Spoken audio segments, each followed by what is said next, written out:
paz do Senhor, povo de Deus, mais uma vez aqui pelo canal Projeto Semeando Conhecimento, pela nossa página do Instagram. Eu sou o diretor, Diego, e eu vim aqui para a primeira videoaula. Vamos falar um pouco da criação, mas antes de tudo, se inscreve aí no nosso canal, deixa o seu like, você que está no Instagram compartilha essa videoaula, as videoaulas que aparecem aqui para poder abençoar outras pessoas. E a gente vai estar aprendendo junto, a gente vai estar esclarecendo dúvidas, claro, na medida que a gente puder ir ajudando. Amém? Então hoje nós vamos falar da criação e da era pré-caos. Que isso? Que era pré-caos é essa? É tudo que aconteceu nos céus antes da criação da terra, antes da criação do homem. E como é que a gente vai falar de algo que não está relatado na Bíblia? Pois bem, existem alguns textos que dão a nuance de tudo aquilo que aconteceu antes do caos. Que caos é esse? Porque tem um verso 2 na minha Bíblia que diz que a terra era sem forma e vazia. Pois é, a gente vai discutir sobre isso tudo hoje. A gente vai estar vendo e esclarecendo algumas dúvidas, ok? Primeiro vamos à palavra do Senhor. Vamos ler o primeiro livro do Pentateuco, Gênesis, em hebraico, Bereshit, o início. Amém? Vamos estar lendo o verso 1 e 2. No princípio criou Deus o céu e a terra era sem forma e vazia, e trevas estavam sobre a face do abismo, e o Espírito de Deus se movia sobre a face das águas. Amém? Glória a Deus por isso. Então, o que esse versículo diz para nós de uma terra que era informe e vazia, era disforme e desabitada? O que houve para a terra ficar assim? Ou será que Deus criou algo assim? Bom, existe uma corrente teológica que fala que sim, que Deus criou um conglomerado de massa e gases e que foi organizando ao longo do tempo. E é isso que o verso 2 quer dizer. E outra corrente teológica diz que aponta para algo que havia perfeito, que seria perfeito, que Deus é perfeito e ele não teria criado nada informe, nem vazio e nem desabitado. E que houve um evento cataclísmico para que essa terra se tornasse informe e vazia. E a gente vai conversar sobre esses dois pontos e você vai traçar sua linha de pensamento e vai deixar nos comentários embaixo aqui, ok? Vamos falar da primeira corrente teológica, que é que Deus teria criado realmente a terra e foi organizando ao longo de algum tempo. Então são alguns teólogos que defendem a teoria da terra ter sido criada em eras.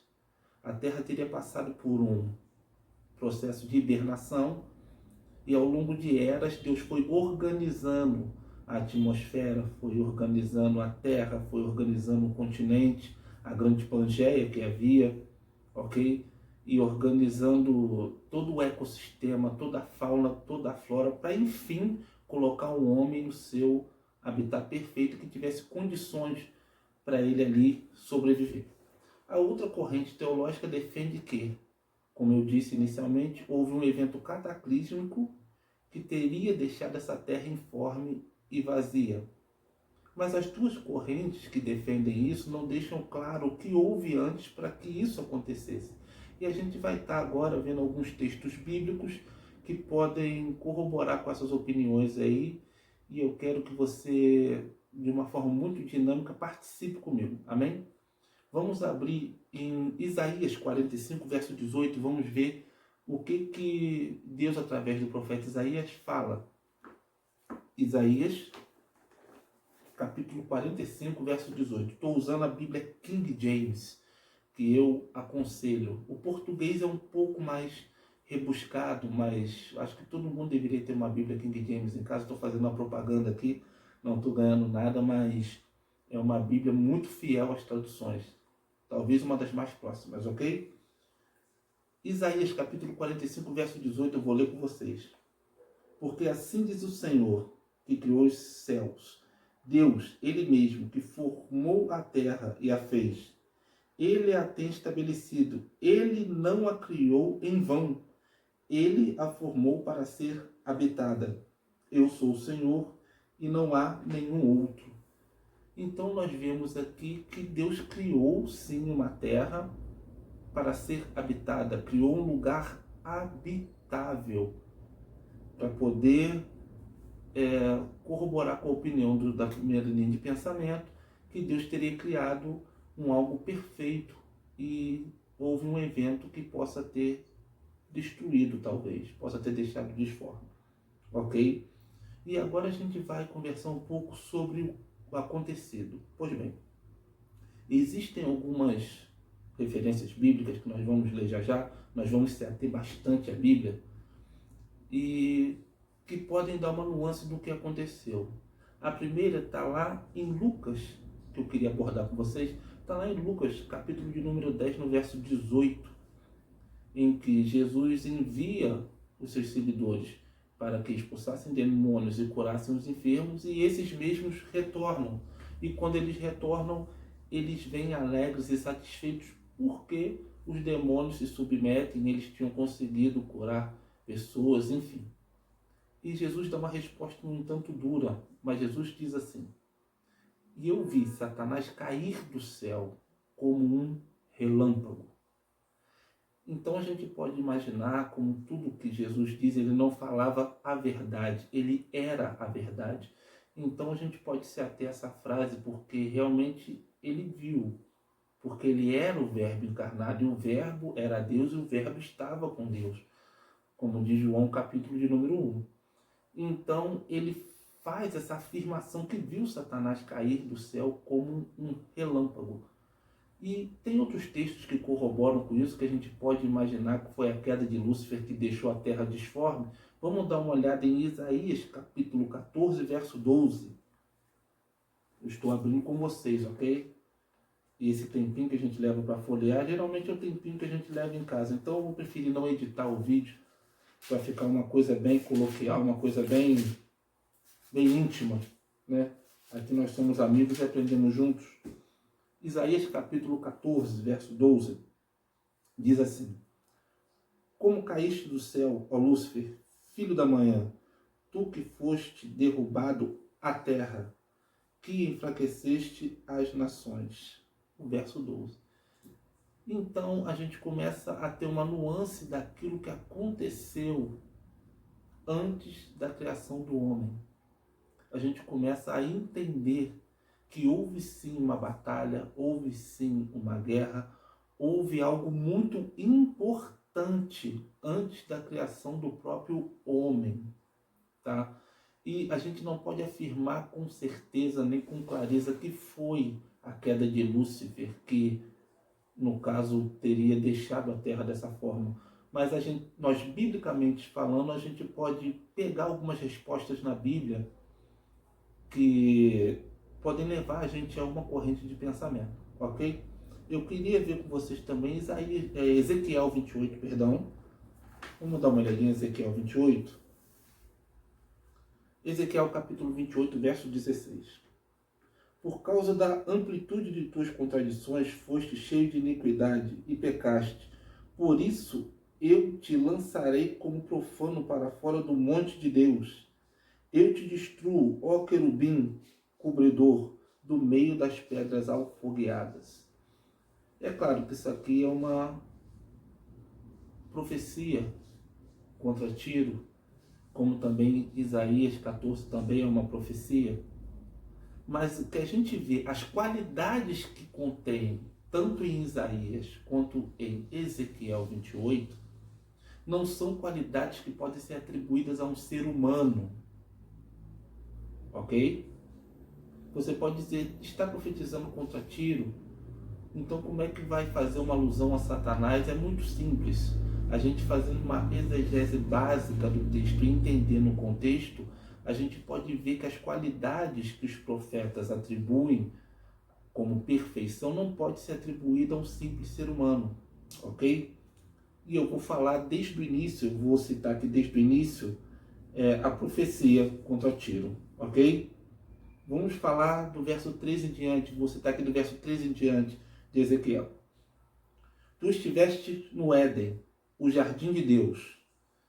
toda pedra preciosa era a tua cobertura: sardônio, topázio, diamante, turquesa, ônix, jaspe, safira, carbunclo, esmeralda e ouro. Os trabalhos de teus pandeiros e tuas flautas foram preparados em ti, no dia em que foste criado. Verso 14. Tu és querubim ungido, que sobre eu te estabelecerei assim. Tu estiveste sobre o santo monte de Deus. Caminhaste para cima e para baixo no meio das pedras de fogo. Então você vê que um ser humano não teria esses atributos de ser coberto de pedras preciosas, entendeu? E tamanho, poder e beleza. E um ser humano, como está citando em Isaías 14, não ia alçar aos céus sobre mais altas nuvens e colocar o seu trono acima delas, e nem ser semelhante ao Altíssimo. Por mais arrogante que o ser humano seja, ele tem total certeza que não pode ser semelhante ao Altíssimo. Então essas duas profecias aqui usam como exemplo a iniquidade, o que foi achado de iniquidade no coração de Satanás. Ok? E agora a gente vai para Apocalipse. Estou folheando com você, você já vai me ajudar a encontrar aí.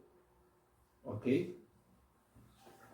A gente vai ver sobre essa batalha. Apocalipse capítulo 12. Então a gente está vendo, só para recapitular, o que supostamente possa ter acontecido antes desse evento cataclísmico, ok? Que não foi o único.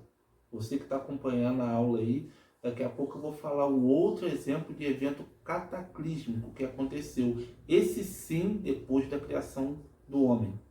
Um evento cataclísmico, para relembrar, é um evento de proporções globais, que afetaria a Terra toda, ok? Então vamos lá. Apocalipse capítulo 12. E apareceu uma grande maravilha, no céu. Uma mulher vestida com o sol, com a lua debaixo de seus pés. Sobre a sua cabeça uma coroa e 12 estrelas. E ela, estando grávida, gritava com dores de parto, sofrendo para dar à luz. E apareceu outro sinal no céu. E eis um grande dragão vermelho, tendo 7 cabeças, 10 chifres e 7 coroas sobre suas cabeças. E a sua cauda arrastou a terça parte das estrelas do céu e lançou-as sobre a terra. E o dragão parou diante da mulher, que estava pronta para dar à luz, para devorar o filho dela assim que nascesse. E ela deu à luz a um filho homem, que há de governar todas as nações, com um cetro de ferro, e o seu filho foi arrebatado para Deus e para o seu trono. Ok? Verso 6. E a mulher fugiu para o deserto, onde ela tem um lugar preparado por Deus, para que se alimentasse ali por 1260 dias. Ok? É agora a parte mais importante. Eu estou lendo tudo para os irmãos pegarem um contexto, porque texto fora de contexto é pretexto para heresia. Então a gente não pode pegar um versículo e tirar o contexto do versículo. Por isso que eu li desde o início para os irmãos verem tudo o que está acontecendo e entenderem o capítulo de verdade, ok? Vamos lá para o verso 7 do capítulo 12 de Apocalipse. E houve guerra no céu. Miguel e os seus anjos lutaram contra o dragão, e lutou o dragão e seus anjos. E não prevaleceram, nem seu lugar se achou mais no céu. E o grande dragão foi lançado fora, aquela antiga serpente chamada Diabo, Satanás, que engana todo mundo. Ele foi lançado à terra e os seus anjos foram lançados com ele. Então, essas referências servem para a gente ter uma base do que houve antes da criação. Eu estou sendo enfático e até mesmo repetitivo, porque a gente não tem na Bíblia Sagrada um relato muito concreto sobre o assunto. Essas nuances que eu acabei de pegar com vocês aqui é para nós termos uma ideia e para nós traçarmos uma linha de pensamento, ok? Agora a gente vai ter uma conversa aqui, um bate-papo. qual é a nossa linha de pensamento e o que a gente defende, e o que a maioria dos assembleanos e os institutos pentecostais assembleanos, teológicos pentecostais assembleanos defendem. É que sim, Deus criou um algo perfeito e esse evento cataclísmico aconteceu e supostamente pode ter sido sim a queda de Lúcifer, tá? E falei que daria um outro exemplo de evento cataclísmico, o dilúvio, em Gênesis, no capítulo de número 6. Daí, por se multiplicar a iniquidade do homem, a perversidão, Deus achou por certo enviar o dilúvio, abrir as fontes da terra e enviar uma chuva tamanha que cobrisse a terra, e só se salvou Noé e sua família, no caso, 8 pessoas, e daí recomeçou a raça humana. E haverá também um outro evento cataclísmico de proporções globais. Não sei se você sabe qual. Ele se chama arrebatamento. É onde Jesus, através do poder do Espírito Santo, vai conduzir os salvos que estão nessa terra a encontrar com Ele nos céus.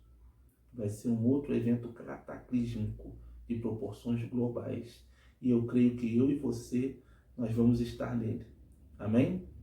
Então, só para a gente reiterar aqui, as duas linhas de pensamento. Primeira, que Deus teria criado um conglomerado de gases e matérias, e ele foi ao longo de eras formando um ecossistema habitável para o homem.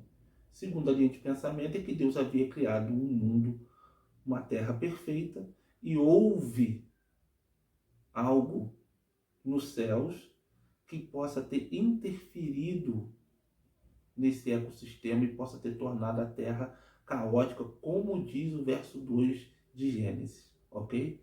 Você vai deixar nos comentários embaixo aqui dúvidas, perguntas, a gente vai trabalhar em cima disso aí, tá? Qual é a sua linha de pensamento, entendeu? Pessoas que estão vendo, de repente, tem uma